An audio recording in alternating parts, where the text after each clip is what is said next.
Hello everyone, I am Pavitra Mallikarjun. In today's session, I am going to discuss about articles.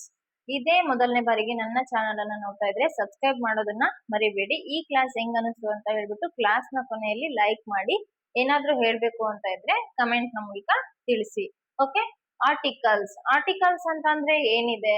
A and the are called articles. Articles ಅಂದ್ರೆ ಅದಕ್ಕೆ ಬೇರೆ definitions ಅನ್ನ ಕಲಿಯೋ ಅವಶ್ಯಕತೆ ಇಲ್ಲ. Articles ಅಲ್ಲಿ ಮೂರೇ ವರ್ಡ್ಸ್ ಬರ್ತವೆ. ಅವು ಯಾವ್ಯಾವು ಅಂತಂದ್ರೆ ಎ ಆಂಡ್ ಮತ್ತೆ ದ ಅನ್ನುವಂತಹವು ಬರ್ತವೆ. ಇದು ಎಲ್ಲರಿಗೂ ಬೇಸಿಕ್ ನಾಲೆಡ್ಜ್ ಎಲ್ಲರಿಗೂ ಇರುತ್ತೆ. ಆರ್ಟಿಕಲ್ಸ್ ಅಂದ ತಕ್ಷಣ ಎ ಅಂಡ್ ದ ನೆನಪು ಬರ್ತದ. ಎಷ್ಟು ವಿಧ ಇದಾವೆ? They are divided into 2 types. ಎಷ್ಟು ಟೈಪ್ಸ್ ಇದಾವೆ? ಯಾವ್ಯಾವು ಅಂತ ಅಂದ್ರೆ ಇಂಡೆಫಿನೆಟ್ ಆರ್ಟಿಕಲ್, ಡೆಫಿನೆಟ್ ಆರ್ಟಿಕಲ್ ಅಂತ ಹೇಳಿ. ಇಂಡೆಫಿನೆಟ್ ಗೆ ಯಾವ್ಯಾವ ಬರ್ತವೆ? ಎ ಅಂಡ್ ಆನ್ ಬರುತ್ತೆ. ಅದೇ ಡೆಫಿನೆಟ್ ಆರ್ಟಿಕಲ್ ಗೆ ದ ಬರುತ್ತೆ. ಅರ್ಥ ಆಗ್ತಿದೆ ಅಲ್ಲ? ಈಗ ನೋಡಿ, ಇಂಡೆಫಿನೆಟ್ ಆರ್ಟಿಕಲ್ಸ್ ಯಾವ್ಯಾವ ಇದಾವೆ? A and on. ಇಂಡೆಫಿನೆಟ್ ಅಂತ ಅಂದ್ರೇನು? ಅಲ್ಲಿ ಪರ್ಟಿಕ್ಯುಲರೆನ್ಸ್ ಇರೋದಿಲ್ಲ, ಜಸ್ಟ್ ಯಾವ್ದೋ ಒಂದು ಅಂತ ಹೇಳಿ ಕರಿತಾ ಇರ್ತೀವಲ್ವಾ, ಸಾಮಾನ್ಯವಾಗಿ ಹೇಳುವಂತವು.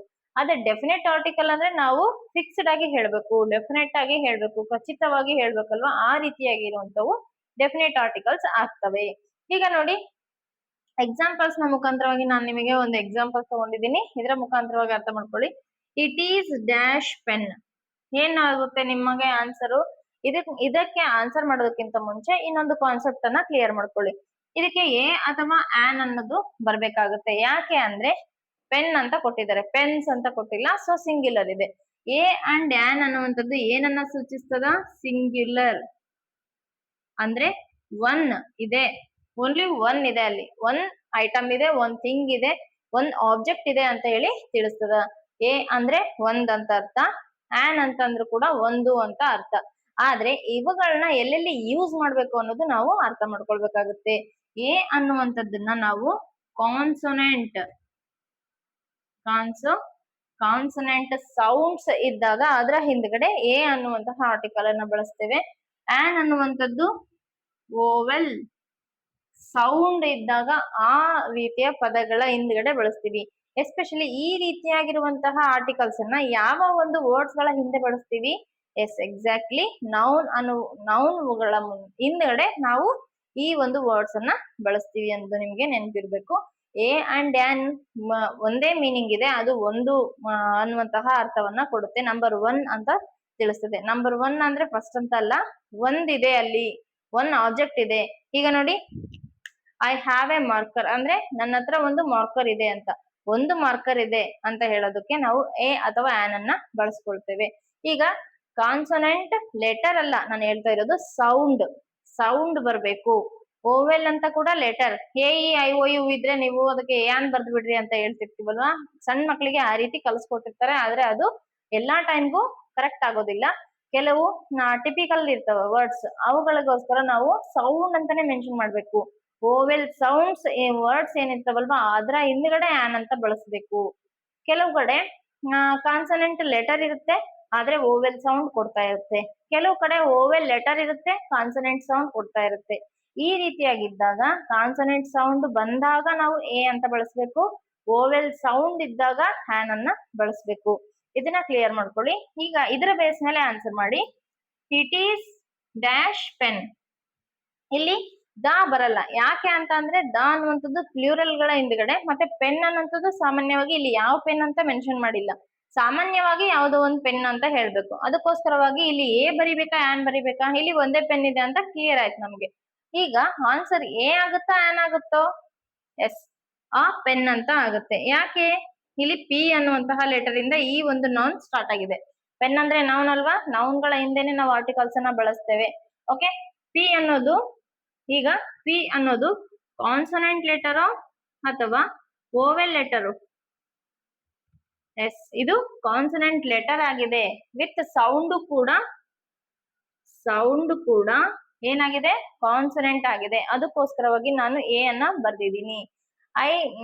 ಇಟ್ ಈಸ್ ಅ ಪೆನ್ ಅಂದ್ರೆ ಇದು ಒಂದು ಪೆನ್ ಆಗಿದೆ. ಯಾವ ಪೆನ್ ಬೇಕಾದ್ರೂ ಆಗಿರ್ಬೋದು, ಯಾವ್ದಾದ್ರು ಒಂದು ಪೆನ್ ಅಂತ ಹೇಳ್ತಿದ್ದೀನಿ. ಅದೇ ಸೆಂಟೆನ್ಸ್ ಅನ್ನ ಇಲ್ಲಿ ರಿಪೀಟ್ ಮಾಡಿದ್ದೀನಿ ನೋಡ್ರಿ. It is dash pen which I use in the class.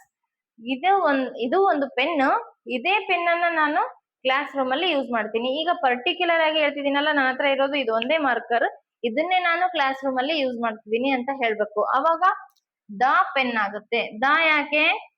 ಇಲ್ಲಿ ಹೆಸರೇ ಹೇಳ್ತಿದೆ ನೋಡಿ, ಡೆಫಿನೆಟ್. ಡೆಫಿನೆಟ್ ಆಗಿ ನಾನು ಇದೇ ಒಂದು ಮಾರ್ಕರ್ ಅನ್ನ ಬಳಸೋದಕ್ಕೆ ಇದಕ್ಕೆ ನಾನು ದ ಅಂತ ಬರಿಬೇಕು. ಯಾಕೆ? I use in the class ಅಂತ ಹೇಳ್ತಿದ್ದೀನಲ್ಲ, ನಾನು ಕ್ಲಾಸ್ ಅಲ್ಲಿ ಇದೇ ಮಾರ್ಕರ್ ಯೂಸ್ ಮಾಡೋದ್ರಿಂದ ಇದು ಪರ್ಟಿಕ್ಯುಲರ್ ನೌನ್ ಆಯ್ತು ಅಲ್ವಾ. ಅದಕ್ಕೋಸ್ಕರವಾಗಿ ಇಲ್ಲಿ ದ ಅನ್ನ ಬರ್ದಿದೀವಿ. ಅರ್ಥ ಆಯ್ತಲ್ಲ? ಓಕೆ, ಈಗ usage of A and on ಅನ್ನ ಅರ್ಥ ಮಾಡ್ಕೊಳ್ಳೋಣ. ಎ ಮತ್ತೆ ಆನ್ ಅನ್ನ ಬಳಸೋದು ತುಂಬಾ ಜನಕ್ಕೆ ಕನ್ಫ್ಯೂಷನ್ ಇರುತ್ತೆ. ಈ ಕೆಲವು ಎಕ್ಸಾಂಪಲ್ಸ್ ಗಳ ಮುಖಾಂತರವಾಗಿ ನಾನು ಹೇಳ್ತಾ ಹೋಗ್ತೇನೆ. ಈಗ ನಾನು ಕೆಲವು ಎಕ್ಸಾಂಪಲ್ಸ್ ಗಳನ್ನ ತಗೊಂಡಿದ್ದೀನಿ. ಈ ಎಕ್ಸಾಂಪಲ್ಸ್ ಗಳ ಮುಖಾಂತರವಾಗಿ ನಾವು usage of A and on ನ ಅರ್ಥ ಮಾಡ್ಕೊಳ್ಳೋಣ. ಎ ಬರಿಬೇಕಾ ಅಥವಾ ಆನ್ ಬರಿಬೇಕಾ ಅಂತ ಹೇಳಿ. ಇದರ ರೂಲ್ಸ್ ನೀವು ಸ್ವಲ್ಪ ಚೆನ್ನಾಗಿ ನೆನ್ಪಿಟ್ಕೊಳ್ಳಿ. ಎ ಅನ್ನುವಂಥದ್ದನ್ನ ಕಾನ್ಸನೆಂಟ್ ಸೌಂಡ್ ಇದ್ದಾಗ ಬಳಸಬೇಕು. ಆನ್ ಅಂತದನ್ನ ಓವೆಲ್ ಸೌಂಡ್ ಇದ್ದಾಗ ಬಳಸಬೇಕು. ಓವೆಲ್ ಯಾವ್ಯಾವ ಇದಾವೆ? Vowel letters A, E, I, O, U, ಇವು ಓವೆಲ್ ಲೆಟರ್. ಇವುಗಳನ್ನ ಬಿಟ್ಟು ಇರುವಂತಹ ವರ್ಡ್ಗಳೆಲ್ಲ ನಮ್ಗೆ ಲೆಟರ್ಗಳೆಲ್ಲ ಕಾನ್ಸನೆಂಟ್ ಲೆಟರ್ಸ್ ಆಗಿರ್ತವೆ. ಇದರ ಸೌಂಡ್ ತುಂಬಾ ಇಂಪಾರ್ಟೆಂಟ್ ನೋಡಿ. A, E, I, O, U. O ಅಂತ ಅಂದ್ರೂ ಕೂಡ ಇದನ್ನ ಆ ಅಂತಾನೆ ಬಳಸ್ತೀವಿ ನಾವು. ಆರೆಂಜ್ ಅಂತೀವಿ. Orange, orange. ನಾವು ಕೆಲವನ್ನ ಕನ್ನಡದಿಂದ ಅರ್ಥ ಮಾಡ್ಕೊಂಡ್ರೆ ಇಂಗ್ಲಿಷ್ ನಲ್ಲಿ ತುಂಬಾ ಚೆನ್ನಾಗಿ ಅರ್ಥ ಆಗ್ತವೆ, ಇಲ್ಲಾಂದ್ರೆ ಅರ್ಥ ಆಗಲ್ಲ. ನಾನು ಇಂಗ್ಲಿಷ್ ಟು ಇಂಗ್ಲಿಷ್ ಕಲಿತೀನಿ ಅನ್ನೋದು ಸ್ವಲ್ಪ ಕಷ್ಟ. ಇದನ್ನ ಅರ್ಥ ಮಾಡ್ಕೊಳ್ಳೋದು ಕೆಲವು ಈಸಿ ಟ್ರಿಕ್ಸ್ ಗಳು ಇರ್ತವೆ. ಕೆಲವುಗಳನ್ನ ನಾವು ಈ ಕನ್ನಡದಿಂದ ಕಲ್ತ್ರೆ ತುಂಬಾ ಈಸಿ ಆಗ್ತವೆ. ಆ ಮೆಥಡ್ ಅಲ್ಲಿ ನಾವು ಕಲಿಯೋಣ. ತುಂಬಾ ಲೆಂತಿ ಮಾಡೋದು ಬೇಡ ಇದನ್ನ. ಈಗ ಕನ್ನಡದಲ್ಲಿ ಸ್ವರಗಳು ಅಂತ ಇದಾವೆ. ಅದು ಎಷ್ಟಿದಾವೆ? 13 ಅಕ್ಷರಗಳಿದಾವೆ. ಅದರಲ್ಲಿ ನಾವ್ ಯಾವ್ಯಾವ ತಗೋಬೇಕು? ಅ, ಆ, ಇ, ಉ, ಎ, ಐ, ಓ, ಔ. ಇಷ್ಟು ಸ್ವರಗಳನ್ನ ತಗೊಂಡು ಈ ಓವೆಲ್ ಅನ್ನ ಬಿಡಿಸೋದನ್ನ ನಾವು ಕಲಿಯೋಣ. ಇಲ್ಲಿ ಓ ಅಂತ ಇದೆ ಅಲ್ಲ, ಓ ಅಂತ ಬಂದ ತಕ್ಷಣ ನಾವು ಏನ್ ಹಾಕ್ಬೇಕು? ಎ ಹಾಕ್ಬೇಕಾ ಆನ್ ಹಾಕ್ಬೇಕಾ ಅಂತ ಹೇಳಿ ನಾನು ಎಕ್ಸಾಂಪಲ್ಸ್ ಮುಖಾಂತರವಾಗಿ ಹೇಳ್ತೀನಿ. ಆದ್ರೆ ಓ ಅನ್ನೋದನ್ನು ಕೂಡ ನಾವು ಇಂಗ್ಲಿಷ್ ನಲ್ಲಿ ಆ ಅಂತಾನೆ ಪ್ರೊನೌನ್ಸಿಯೇಷನ್ ಮಾಡ್ತೀವಿ. ನಾವು ಫೋನಿಕ್ಸ್ ಸೌಂಡ್ ಅನ್ನ ಕಲಿಬೇಕಾದ್ರೆ ಇದು ಗೊತ್ತಾಗುತ್ತೆ. ಓ ಫಾರ್ ಆರೆಂಜ್ ಅಂದಾಗ ಆ ಅನ್ನುವಂತಹ ಒಂದು ಸ್ವರ ಅಲ್ಲಿ ಬರುತ್ತೆ. ಓಕೆ, ಯು ಅಂದಾಗ ಇದು ಹೂ ಅಂತ ಪ್ರೊನೌನ್ಸ್ ಮಾಡ್ತೀವಿ. ಈ ಯು ಅಂತ ಪ್ರೊನೌನ್ಸ್ ಮಾಡಲ್ಲ. ಓಕೆ, ಅರ್ಥ ಆಗ್ತಿದೆ ಅಲ್ಲ ಪ್ರೊನೌನ್ಸಿಯೇಷನ್ಸ್ ಹೆಂಗಿರ್ಬೇಕು ಅಂತ. ಇದನ್ನ ಕೂಡ ಆ ಅಂತೀವಿ. ಇ ಅನ್ನೋದು ಎನರ್ಜಿ ಅಂತೀವಿ. ಎ ಅಲ್ವಾ ಸ್ವರ. ಐ ಅನ್ನುವಂಥದ್ದು ಐ ಅಂತ ತಗೊಳ್ಬಾರ್ದು ನಾವು. ಐ ಅಂತ ತಗೋಬಾರ್ದು. ಐ ಎನ್ ಕೆ ಏನಂತ ಬಳಸ್ತೀವಿ?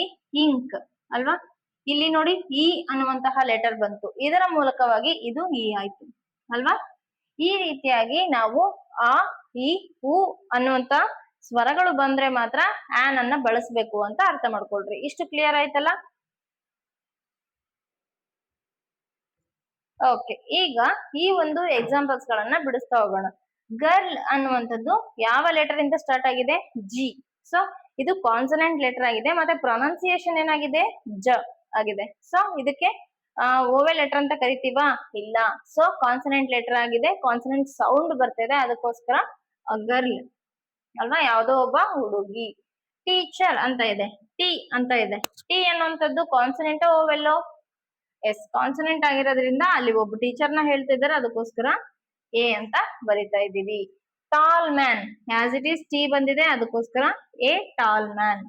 ಎಗ್, ಎಗ್ ಎ ಅನ್ನುವಂತಹ ಓವೆಲ್ ಇದೆ, ಅದಕ್ಕೋಸ್ಕರವಾಗಿ ನಾವು ಆನ್ ಎಗ್ ಅಂತ ಬರಿಬೇಕು.